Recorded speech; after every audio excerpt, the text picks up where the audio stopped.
पंचायत की तैयारियां होने लगी। दोनों पक्ष ने अपने अपने दल बनाने शुरू किए। इसके बाद तीसरे दिन वहीं उसी वृक्ष के नीचे पंचायत बैठी। वही संध्या का समय था। खेतों में कोए पंचायत कर रहे थे। विवादग्रस्त विषय था यह कि मटर की फलियों पर उसका कोई स्वभाव है या नहीं, और जब तक यह प्रश्न हल न हो जाए तब तक वे रखवाले की पुकार पर अपनी अप्रसन्नता प्रकट करना आवश्यक समझते थे। पेड़ की डालियों पर बैठी शुकमंडली में वह प्रश्न छिड़ा हुआ था कि मनुष्यों को उन्हें वेश्योवत कहने का अधिकार है, जब उन्हें स्वयं अपने मित्र से दगा करने में भी संकोच नहीं होता।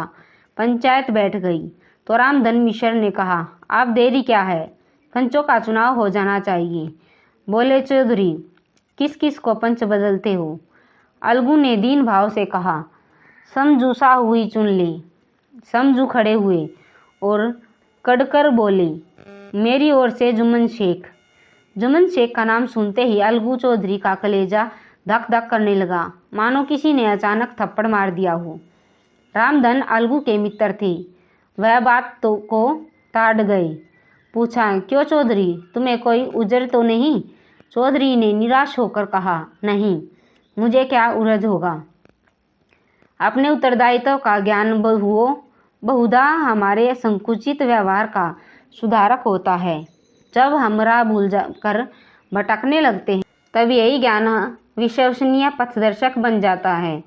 पत्र संपादक अपनी शांति कुटी में बैठा हुआ कितनी दृढ़ता और संतरता के साथ अपनी प्रबल लेखनी से मंत्रिमंडल पर आक्रमण करता है, परंतु ऐसे अवसर आते हैं जब वह स्वयं मंत्रिमंडल में सम्मिलित होता है। मंडल के भवन में पग धरते ही उसकी लेखनी कितनी मर्मज्ञ, कितनी विचारशील, कितनी न्यायपरायण हो जाती है। इसका कारण उत्तरदायित्व का ज्ञान है। नवयुवक युवावस्था में कितना उद्दंड रहता है। माता पिता उसकी ओर से कितने चिंतित रहते हैं। वे उसे कुल कलंक समझते हैं, परंतु थोड़ी ही समय में परिवार का बोझ सिर पर पड़ते ही वह अव्यवस्थित, चिंत उन्मुक्त युवक कितना धैर्यशाली, कैसा शांतिचित्त हो जाता है। यह भी उत्तरदायित्व के ज्ञान का फल है। जुम्मन शेख के मन में भी सरपंच का उच्च स्थान ग्रहण करते ही अपनी जिम्मेदारी का भाव पैदा हुआ। उसने सोचा कि मैं उस वक्त न्याय और धर्म के सर्वोच्च आसन पर बैठा हूँ। मेरे मुंह से इस समय जो कुछ निकलेगा वह देववाणी के सदृश है, और देववाणी में मेरे मनोविकारों का कदापि समावेश न होना चाहिए। मुझे सत्य से जो भर भी टलना उचित नहीं। पंचों ने दोनों पक्षों के सवाल जवाब करने शुरू किए। बहुत देर तक दोनों दल अपने अपने पक्ष का समर्थन करते रहे।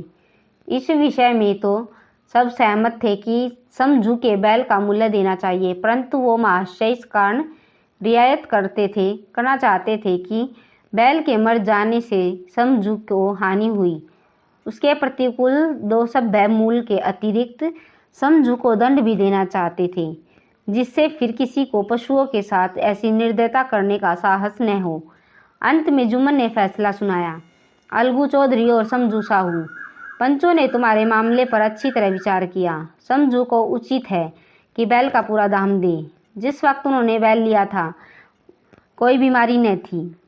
अगर उसे उस समय दाम दे दिया जाते तो आज समझू से फेर लेने का आग्रह न करती।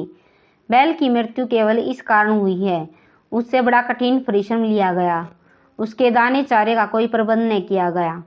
रामधन मिश्र बोले, समझू मैंने बैल को जानबूझकर मारा है, अतः उसे दंड लेना चाहिए। जुम्मन बोले, यह दूसरा सवाल है, हमको इससे कोई मतलब नहीं।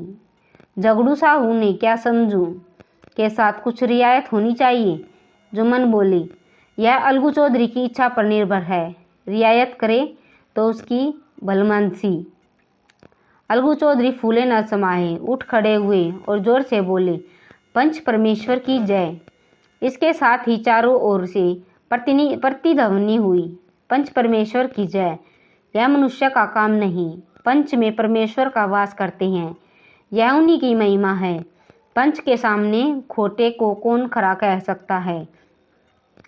थोड़ी देर बाद जुम्मन अलगू के पास आई और उनके गले लिपट कर बोले, भैया जब से तुमने मेरी पंचायत की तब से मैं तुम्हारा प्राणघातक शत्रु बन गया था, पर आज मुझे ज्ञात हुआ कि पंच के पद पर बैठकर न कोई किसी का दोस्त है न दुश्मन, न्याय के सिवा उसे और कुछ नहीं सोचता। आज मुझे विश्वास हो गया, पंच की जबान से खुदा बोलता है। अलगू रोने लगे।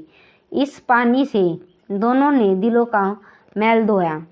मित्रता की मुरझाई हुई लता फिर से हरी हो गई। दोस्तों, अगर ये कहानी आपको अच्छी लगी तो प्लीज़ चैनल को सब्सक्राइब